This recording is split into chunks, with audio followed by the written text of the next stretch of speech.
the Ben Shapiros of the world. Yeah. These people who don't necessarily have the intellect to have honest discussions, but but yet they're able to become millionaires because they're actually just circularizing and promulgating this fear. A few moments later. Particular issues. And unless you remove the statistical confounds, you end up with trying to blame vague, shadowy figures like implicit bias, which are innately, insanely difficult, if not impossible, to measure. I don't know what he just said. I'm sorry, you should. I'm talking about systemic racism. And most times... Has it gotten worse since 1960? Yes, actually... Systemic racism has gotten worse since Jim Crow. Yes. So you want me to give you a stat? Black home ownership today is less than it was pre-Fair Housing Act of 1968. But let me also talk about the fact that being the welfare state. Let me also tell you this. A lot of times when we talk about racism, we only talk about the fact when somebody calls you nigger. But very rarely do we talk about the systems of injustice and oppression we have in this country. Where I'm from, Denmark, South Carolina, you don't have clean water, right? I live in a food desert, or grew up in a food desert, where you can't go a mile or two and have access to fresh fruits and vegetables. The schools are falling apart. The infrastructure is eroding. Bakari, is your life as a black man better or worse than it would have been if you had been born in 1920 in the United States? Well, all you have to do is ask my father, who literally was shot in the Orangeburg Massacre, right? Who helped found SNCC, who marched with Marion Barry and Stokely Carmichael and Martin Luther King, and the list goes on and on and on. And he will tell you today that he feels like this country's at 1954. And so if you want to talk about somebody... But that doesn't mean it is. Well, you said he feels that way. That's ridiculous. I think the ridiculous notion is for either one of you all to have the audacity to believe that you understand what the experience is to be. I have to object to that. But you just said I cannot talk about it because I am not part of a group. I am a sentient human being. All right, guys, so we got to talk about this amazing clip from Bill Maher's show in which Bakari Sellers is going to instantly get shut down when he tries to boohoo, whine, and cry racism, okay? He's actually going to make a ridiculous claim about this country. He's basically claiming that it is worse to be a black person today than it was to be a black person during Jim Crow, right? This is the argument that this man is making. And Ben Shapiro and Bill Maher are basically going to gang up on this guy and shut him down instantly for making such a ridiculous claim. And of course, this guy is going to try to shield himself by saying, well, I'm black and you're not. Therefore, I know better than you do about the ridiculous statement that I'm saying. You must believe it. You must accept it because I'm black, right? And they're not going to go for that. And it really is a glorious moment. So without further ado, let's go ahead and get into it.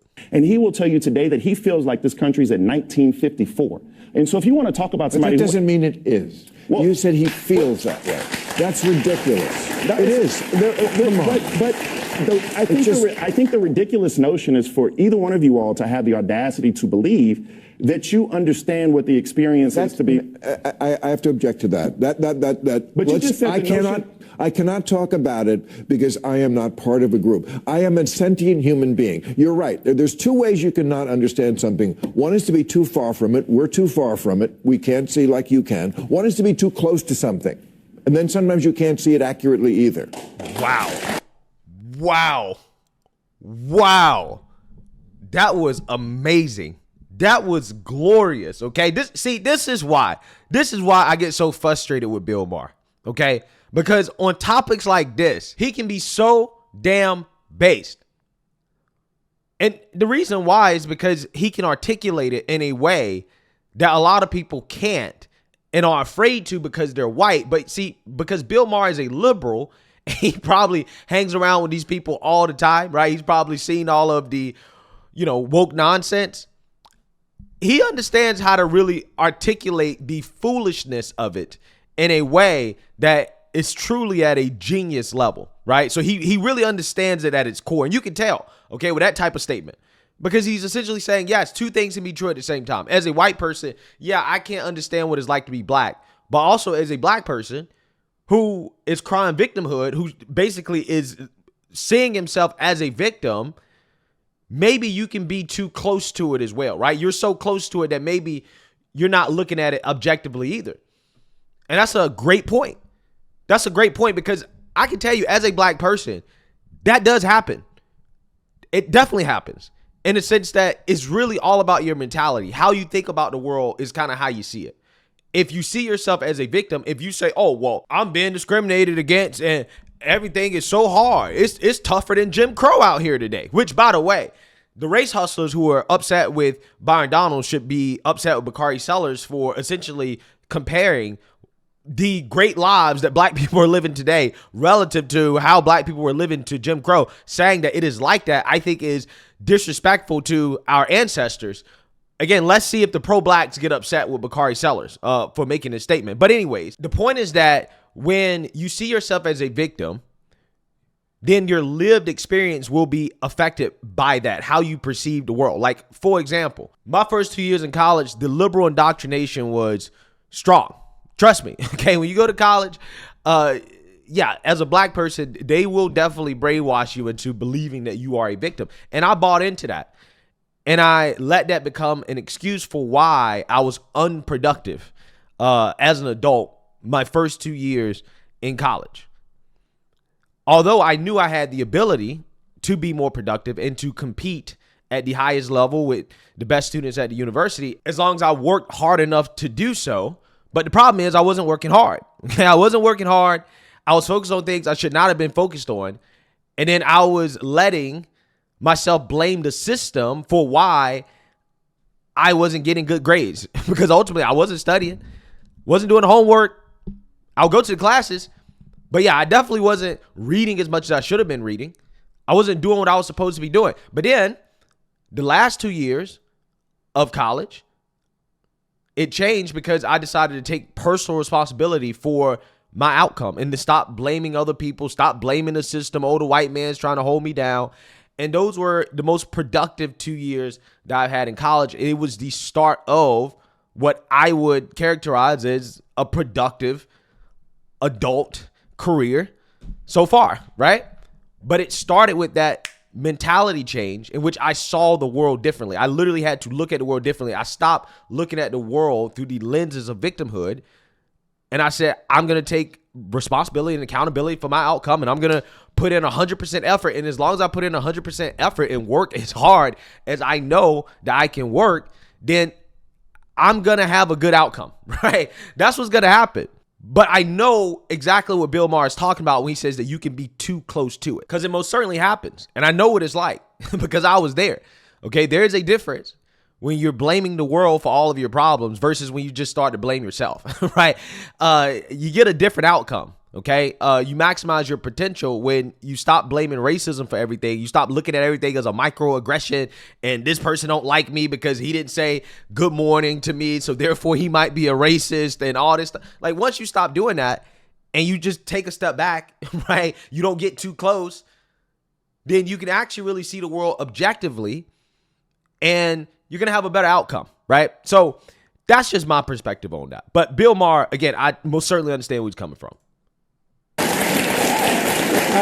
I'm not too close to something. I am that. I know. And so, but what Which is definitionally too close. What I am saying though is for you to discount my father's experience and say I'm not discounting it, and to say it was silly. I'm not. Well, I mean, it's delusional, right? And it is silly, right? It is silly to make the statement that your father, just because he says that today is just like Jim Crow in 1953, that does not mean that that is true. Even if he lived through it, he experienced it, his experience, while valid to him, okay, is just his experience.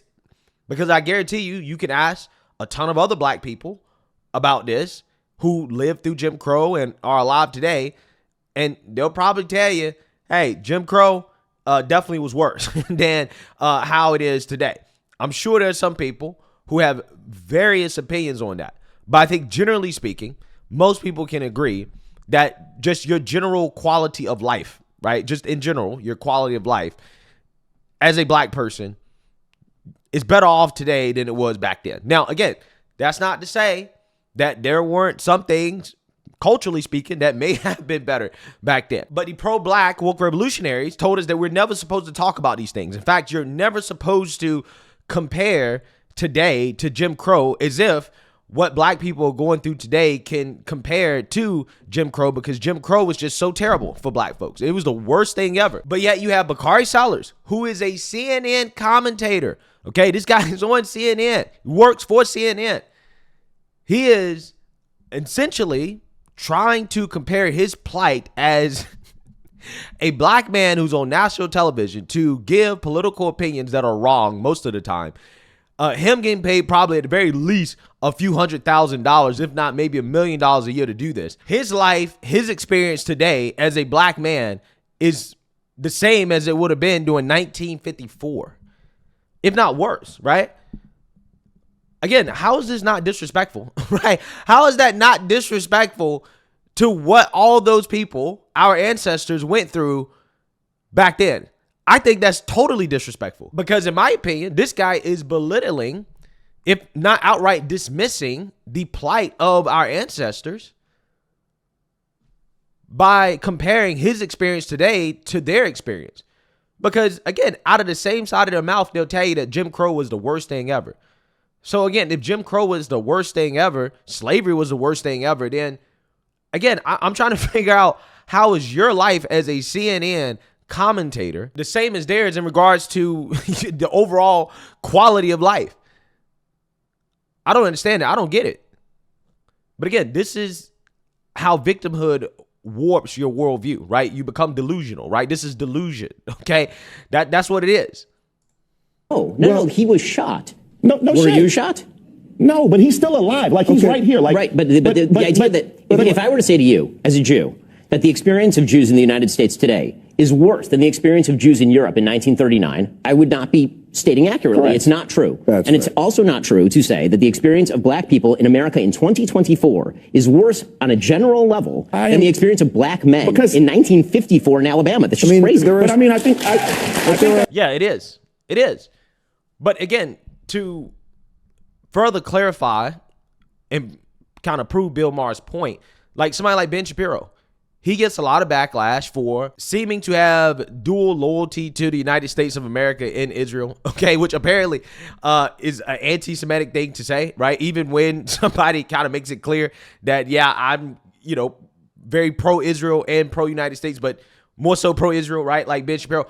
Again, the argument can be made that maybe he's too close, right, to his identity, okay, or his worldview, okay, and how he perceives Jewish people generally, okay, in history. Maybe he's too close to that to step back and to see why people criticize him for that, right? Why people criticize Jews who happen to always cry anti-Semitism anytime somebody criticizes them for something, right? I mean, that's what happens. The same way black people cry racism when somebody criticizes them, or the same way that a gay person or a trans person will cry bigotry, homophobia, transphobia. Like, this is what people do, okay? So when you're so, again, close to that identity and a certain perception of how you view the world, that can make you blind to the criticisms, right? Other people's perspectives in regards to how they see it. I also think that that's decently intellectually dishonest. And that's my problem with it. I think that's genuinely intellectually dishonest, because when we go through the litany of not just imagine. So, for example, one of my major political issues is African-American female mortality, right? If you want to talk about structural racism, did you know, I'm sure you do, but black women are 3 to 4 times more likely to die during childbirth than white women. That's also true in Europe, by the way. But we're talking about the United States of I know, America. but the problem is you have to have a control. But we do have a control. Well, no, and your we're talking statistical about, control. And so tell me why that is. Okay, the answer is because black people in the United States have a lower household income, median household income, which means they typically go to hospitals. I would call bullshit, because it actually crosses across socioeconomic lines. So you can be my wife, who almost died during childbirth. You can be Serena Williams, who almost died during childbirth. So what's your answer? Because actually, white doctors are racist? No, but there actually is implicit bias in our healthcare delivery system, and there have been medical studies that show that people respond to the pain of black women differently than they respond to the pain of white women. Yeah, I believe that. That literally is a fact. And so, okay, so also what's a fact? It is a fact that obesity affects the pregnancy mortality rate of women. And black women just happen to represent more of the obese women in this country. Okay, when you look at it at a per capita level, which is, something these people hate, per capita, okay, but, as a population, black women tend to be more obese than everybody else. It's just a fact, okay? Might hurt some feelings, but it's true. Now, if you factor in health conditions, like the disparities in health and obesity, then that probably can explain at least some, if not mostly all, of the disparity between the deaths that black women experience during childbirth versus other demographics of women. Here's a study on obesity associated with pregnancy-related deaths. This was done by Federico Mariona, who's a doctor. Let's just read the results here real quick, and you'll quickly see that there are things that can explain the disparities outside of just, oh, well, doctors racist, implicit bias, they don't like black women, right? Like, for example, when you talk about the maternal mortality rate in this study that looked at 384,765 live births and identified 205 maternal deaths in obese women, the maternal mortality rate was 34.4 out of 100,000 in obese women, okay? However, in non-obese women, it was 9 out of 100,000, or 3.7 times the risk of pregnancy-related death in obese pregnant women. The maternal mortality rate of pregnancy-related deaths in the USA during the study period was 15.5 out of 100,000. In Michigan, 17.4 out of 100,000. So I want you guys to understand, if you are a non-obese woman, you have a lower chance of dying during pregnancy than the general population, period. But if you are an obese woman, then you're twice as likely to die as the general population, right? The overall population. Again, I mean, I'm just saying, it to me, I think there's your explanation, right? For the so-called racism, the racist disparities. Clinically marked difference is determined between the pregnancy-related deaths in the obese versus the non-obese pregnant women. The obese pregnant or recently pregnant woman has a substantially higher risk of death than her non-obese counterpart. 30% of the obese women that died were black, while 22% were non-black. Black obese pregnant women showed 38% chronic cardiovascular disease versus 24% in the non-black population. Future research must address practitioner and population education to achieve preconception recommended BMI to decrease maternal severe morbidity and mortality. There's your racism right there, folks. There's your explanation. But according to people like Bakari Sellers, no. It has to be racist. It's implicit bias. Doctors just don't like black women. That's why they're dying. Okay. But again, I don't know how many lives you're going to save with that mentality. But I do think we can measure how many lives you will save if you tell black women that, hey, you need to get in the gym. You need to eat better, right? You need to, change your lifestyle, okay? Develop healthier habits so that you decrease the chances of you dying during childbirth and really just dying, period, right? I think those are more productive things to be talking about and discussing rather than blaming the white man, right? The ghost of racism, because you're never going to solve the problem. And this is a part of the grift, guys. If you never actually talk about the real issues, the real causes of the problem, then the problem never gets fixed. And they do that on purpose. Why do they do that on purpose? It's because it keeps the grift going. It makes sure that there will always be demand for the race hustler to come in and say, hey, this disparity exists. This problem exists because of racism, right? To always cry victimhood. It's a whole economy, man. And that's what's happening here. But if you actually solve the problem and you actually say, hey, black women, you need to lose some weight, okay? Then not only will more of them actually survive, more of them will live, they'll have better lives. But again, that would bankrupt the victimhood racism industry. And they can't have that, right? They cannot have that. So again, that's part of what's going on here. I am trying to help both of you all understand that sometimes there are systems in place that just treat people differently. So that, for example, would have nothing to do with the rates of, say, pregnant obesity by various communities. There are many, many confounds when it comes to these particular issues. And unless you remove the statistical confounds, you end up with trying to blame vague, shadowy figures like implicit bias, which are innately, insanely difficult, if not impossible to measure. I don't know what he just said. Yeah, you don't know what he just said because you're not that intelligent. You're not nearly as intelligent as you believe that you are. Because what he just said was very simple. What he's saying is that when it comes to trying to blame racism or implicit bias for why there are racial disparities, that fails to account for a host of other factors that can also explain why these disparities exist. Like, for example, the obesity rate of black women versus other women in the general population, and how that correlates to the death of black women during pregnancy. Things like that have to be factored in before you can say that, well, this is happening because of racism. Because most of the time, once you actually go through all the other factors that actually are contributing to the problem, to the disparity, which have nothing to do with racism, you're probably, for the most part, going to explain a vast majority of why the disparity exists. Again, a very simple and easy concept to understand to people who, again, are not too close to the issue, right? Which is what Bill Maher talked about at the beginning of this. And this is why I love this conversation. This guy is 100% drinking his own Kool-Aid to the point where he can't understand that there can be some other explanation outside of just racism for why certain disparities exist and why there is income inequality, why everybody's not the same, because everybody's not meant to be the same, right? That's just how it is. But again, the real shame here is the fact that this guy is on Bill Maher's show pretending as if he is a victim, okay? And that black people are victims and that black people can't pull themselves up by their bootstraps. It's like, well, how did you get in the position that you're in, buddy? Right? How did that happen? If it's impossible.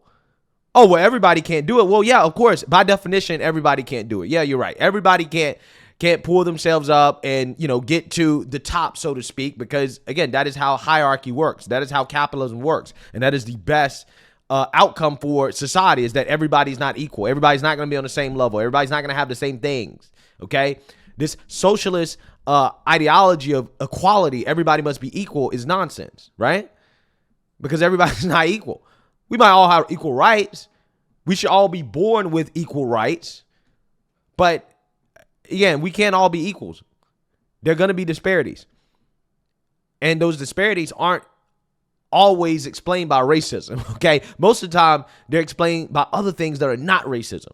But again, you just have to take a step back and look at it a little bit differently. That's all it takes. Let me know what you guys think. Make sure you like, comment, and subscribe. Most importantly, share a Black conservative perspective. Peace.